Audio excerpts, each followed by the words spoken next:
So today we're going to continue on transitioning out of side control. So I know I was gone last week. I'm not sure what you guys went over, but that's great.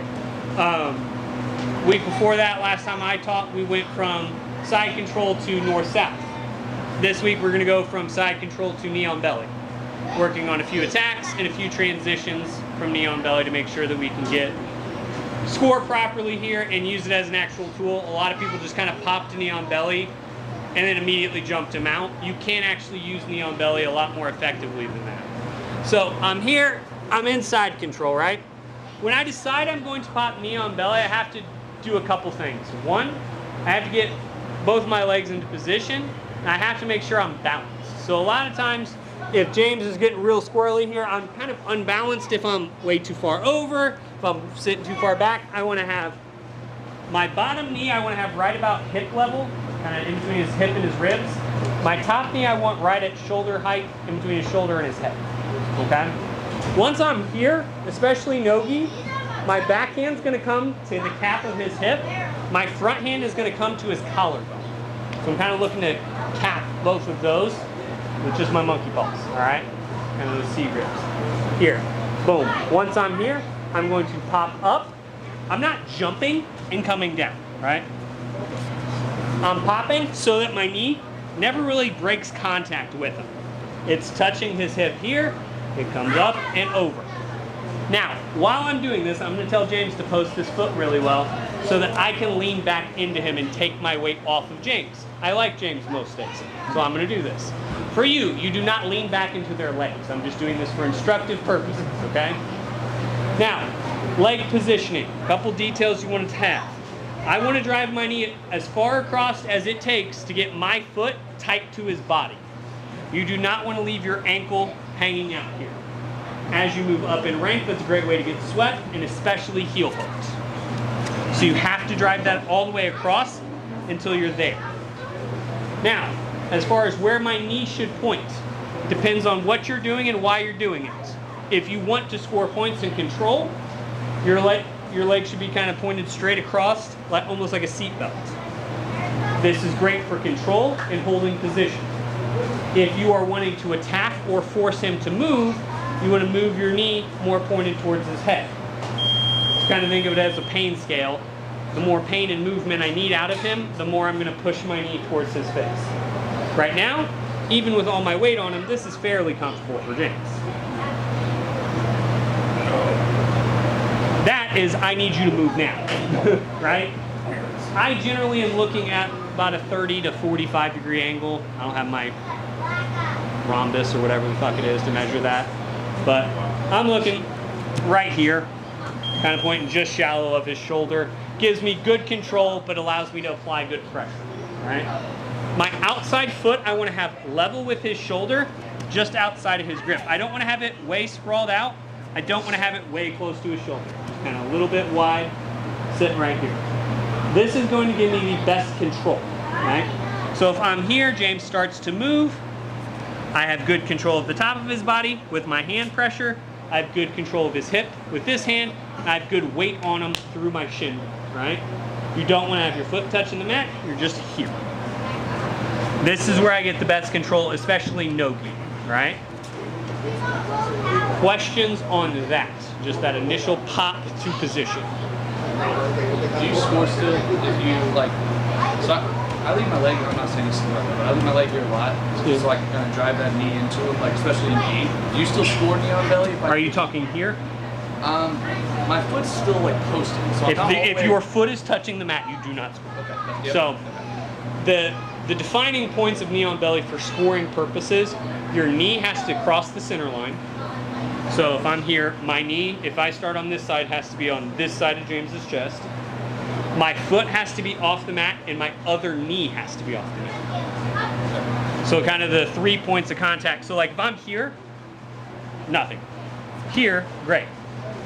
Here, nothing, right? Like it's really kind of odd for scoring purposes, but you have to have the knee on belly foot has to be off the mat, your knee has to be off over center line, and your outside leg has to be up, basically. So, and listen, I'm not a big you should go out scoring points, right? Like, I think if you have fun, get to dominant positions and attack, scoring points generally figures itself out, right? So that's more what I focus on. So I wouldn't worry too terribly much. Like if you're there, you grab that McGee, you can get him to move and do what you want him to do. Oh no, you didn't score 2 points or 3 points depending on the tournament, right? I was just curious if you get a double dip. Would be that kind of asshole and also. No, if you want to double dip there, just bring that foot up. That's literally all you have to do. Other questions on just the basic positioning? Okay, we're going to work on the transition as well right here. So once we're here, I can score right here, but I can also score if I switch sides. All right? Mendoza, vamos conmigo. Aquí. I have a white shirt on, otherwise I wouldn't. So, if I'm here, I can also score if I get to the other side. So that's what we're going to work on first. All we're going to do, our hand that is on the hip, I'm going to transition it to both hands on his collarbone. I'm showing this as multiple steps. A lot of this happens all at once, but I'm going to show you in steps, right? Hand from hip, hand to shoulder. Knee to chest. I pull both my heels to the butt, and I windshield wiper motion them across to get to the other side. And then I put my hands, hip and shoulder. Shoulder, knee, windshield wiper, here. Like I said, the motion I'm looking for out of my feet, heels to butt, here, like a windshield wiper looks like. That's why I say that. Here, bop, here. Nice part is, if I sit here 3, most tournaments you get 2 for knee on belly, the occasional tournament you'll get 3. And then if I transition back, here, 1, 2, 3. So you can score 4 to 6-ish points, depending on the tournament. Now you can't just transition back and forth to score, you can only score once per side. But if you're up big and you're trying to kind of build that lead out, that can be an easy way to score a couple extra points. Questions on this? All right, what I'm gonna have you guys do, practice the pop-up, transition back, come down, then switch, okay? All right, more experienced guys, grab less experienced guys. 1, 2, 3. All right. Now James isn't gonna bleed all over me, I'll use him again.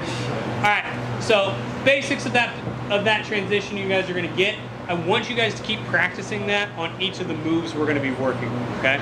So obviously, I'm not gonna waste our time by going, you can pop up to knee on belly and then go into mount. Congrats, figure out how to get to mount from knee on belly. It takes 3 full brain cells. Tough for you, I know, but the rest of you can figure it out, right? So I'm here. Now I want to force him to move. Because a lot of time when I go to knee on belly, it's to force action. It's not actually to score. Like, it's not a super dominant position, but it can be great for transitional attacks. So when I get here, a lot of the times, guys will go to what I call the home alone defense. They'll just get here, elbows in, hands tight to their neck, just kind of trying to protect themselves. Which is great if you're, winning, or you're not gonna, be in trouble by staying there. I have to make him move when I get here, right? So all I'm gonna do is I am gonna transition that knee right into his chest. Because my goal is to get him to put this hand on my knee and this hand on my hip, which is gonna be fairly common. I'm gonna relieve some of that pressure because I do like James. But the goal is to get him to move, to try to move your knee and push your hip. That will be one of the most common side control escape, or knee on belly escapes, is to try to push that knee or to try to move that hip. The second his hand elevates past this, all you're looking to do is grab the back of his tricep. It's really hard to force if he's in this position. Like, it's really hard to get him to do what I want if I'm here. But if I apply pressure, boom, I'm here. All I'm looking to do is slide that his wrist into my armpit.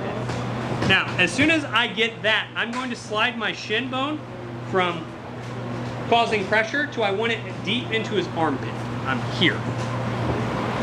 I'm trying to almost cap the back of his shoulder with my toes. Here. Keeping my hand on that hip still. As soon as we're there, all we're going to do, step our other foot over, Here, I fell back slowly because I like James. Here, pinch the knees, finish. So we're here, I pop up, I'm moving, I get James to react, pop, pull, slide. Once we're there, elbow pinch, step over. Now I can finish from here because I'm pretty balanced, but a lot of you guys will have to fall back to this hip. I like to keep a good hip grab here, pinch the knees, lean back, finish the armbar. Questions on that? We'll walk through it a few more times, but questions on that? Preguntas? So I'm here, boom, let's say I transition to that other side so that you guys can see this side of it. Boom, I get James to push on that hip. I bring it up, pinch that elbow. Slide that foot behind his shoulder. I'm trying to get kind of my toes right on the cap of that shoulder blade here. Pinch my knees, bring that leg over. I'm already in pretty good position here, but elbow back, knee pinch, sit. Do this very slowly with your friends because if you get off balance, it is very easy to pop an elbow. So take this slow and controlled as you get used to it. Questions on this one? MJ, I can see a question just burning in your brain right now. Nothing? So boom, one more time. I'm here, I'm fighting, I'm doing cool stuff. Boom, hands into position, pop knee on belly. Boom, I try to force some motion, cap that elbow, pull that up. As I pull that up, I slide that leg forward, and I'm turning him up a little bit with this elbow. Here, foot comes over, knee pinch, elbow pinch, finish. Grab under the elbow. Once Yeah. you tuck, you're under the elbow. You don't lose that because you kind of crimp that in. Yeah, so what I'm looking for out of that, I keep this grip here and I'm pinching here to keep him from rolling that wrist. So I'm keeping that grip here basically that whole time. So that gives you that little Yeah, I can apply just wrist pressure. Now I'm going to lean back with my arm, my body, but that is kind of pressure. Other questions? Drill it out. 1, 2, 3. So I'll take it. So a couple details on that, like I said, make sure you're pulling them across, make sure you get a good knee pinch, make sure you're really cutting that elbow back as far tight as you can with holding that elbow. But let's say I get to here, boom, I'm attacking, and James is smart, right? He didn't get a purple belt on from me for an accident. So he's not gonna extend this hand, he's gonna look to try to get this knee. That is what most smart jiu-jitsu people should do. So he's gonna look to either cap that hand or push that knee. Great. All we're going to do is kind of be a step ahead in that chess game here. So I'm going to be here. James is going to go to push that knee. I'm going to just let him come up with that. I'm going to try to help him up to his side here. And I'm going to step that other knee around. So that I'm sitting on that head. Once we're here, my top side hand is going to come to that elbow. This hand's going to come back to that wrist. I'm going to put his elbow in my chest, turn the clock, and then I'm going to dive it behind his back and he's going to stop resisting. Stop resisting. All right? Can you talk about your details when you come, when you're on me in this position, you pull, by the time you get to north-south, my head's slopping to the floor. I feel like I'm blue. Couple things you want to look for when I'm here. One, I'm anticipating this, so when I'm here, I'm just going to cap that, either that elbow or that hip bone. I want you completely on that side. I don't want you kind of back, I don't want you too far forward, I want you perfectly on that side. Here, I'm also, as that knee comes off, going to slide it up into that armpit, bringing this knee right behind your back. So what a lot of people try to do is they actually sit too far up here. I'm actually trying to put my knee right in the cap of that shoulder here. So I'm right here. Then I can squeeze and sit. when you turn, you kind of almost rotate on your knee as you drive it up his armpit. Boom. That's what keeps his arm from coming in. Yeah. Keep it flailed that way. Yeah, because I'm here and he's trying to get me off his side. Okay. Bop, boom. Turn and rotate. Boom. Once again, this hand comes through the elbow, grabs here, grabbing that Kimura line. Most guys are going to lock their hands, grab their gi, grab their pants, grab anything they can get a hold of. So when I'm here, I'm not just pulling up, I'm pulling up and away till I get his elbow to my chest and I sit back here. I then slowly, because I like James most days, rotate here. Throttle that wrist. As soon as this wrist gets past that kind of 90 of your side, right? Here, start putting it behind his back, and I'm trying to put it in the middle of his back patch. You know, for my where my logo is here, I'm trying to put his wrist in that area. So I'm here, I'm actually pop, pop. So he pushes, boom, I try to slide that knee up, cut this knee around, sitting back. This hand comes through, grabs its own wrist. If he's got a grip of some sort, break, sit back, rotate, behind the back. So when you attach his tricep to your chest, you pull or you set just whatever? Or So when I'm here, are you real specific about that? So when I get You here, with this all the time. yeah, so when I get here, I'm going to look to attach early and use, because remember, we don't fight fair here. If anyone tells you they fight fair, they lie. I'm going to fight you at the greatest advantage I can find on this earth. Right? Within the rule set we agree upon, I'm going to fight you as unfair as I can fight you. Right? So I'm going to attach this elbow to my chest. So that way it's his one arm versus my chest, back, arms, hips, everything I can get into rotating this arm away from his body. So if I'm here, I grip here, I sit back. Now once I'm here, I've yet, even Big Mike, who was a power lifter, once I got him here, couldn't stop me. Boom, rotate. I'm not pushing with my arms. Attach it to your chest, turn your chest. I'm just kidding, James, sorry. But, boom, rotate, then put it behind. Does that make sense? As often as you can, isolate and overwhelm.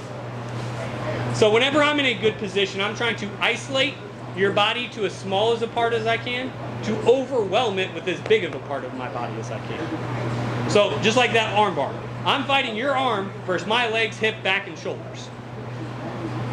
I'm not fighting you fairly. I'm trying to isolate down to one limb, one arm, one wrist, one joint, one whatever, and use as much of my body against it. Does that make sense? That's why a lot of you guys will be like, oh man, you're really strong. I promise you, JJ's done a lot, but until I start taking trend, I'm really not that strong. All right? Does that make sense? It's all about isolating and picking that fight. Questions?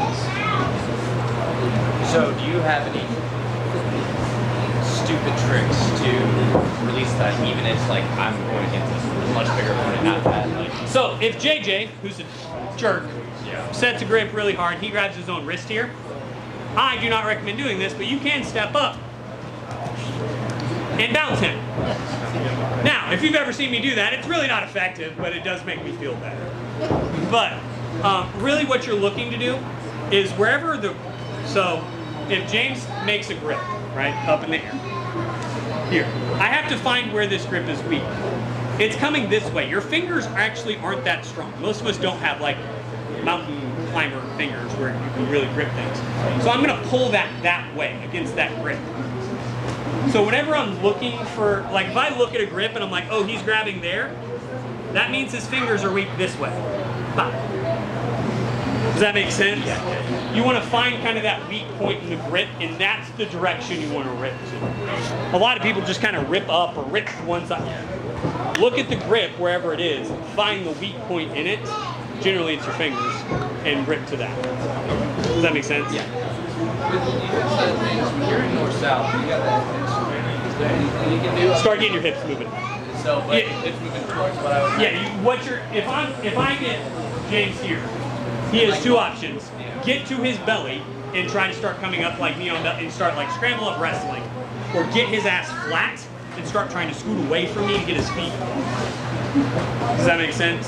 So, if you get stuck in north-south, it is create space and create activity with some tight arms. Because generally they're not trying to attack your legs, but you got to protect your arms and neck.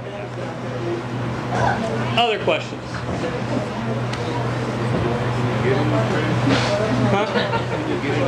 Listen, I think if you take steroids in martial arts, it has much more to do with being mentally weak than physically weak. But I'm telling you right now, the second I retire from competitive martial arts, I'm running trend through my veins. 1, 2, 3.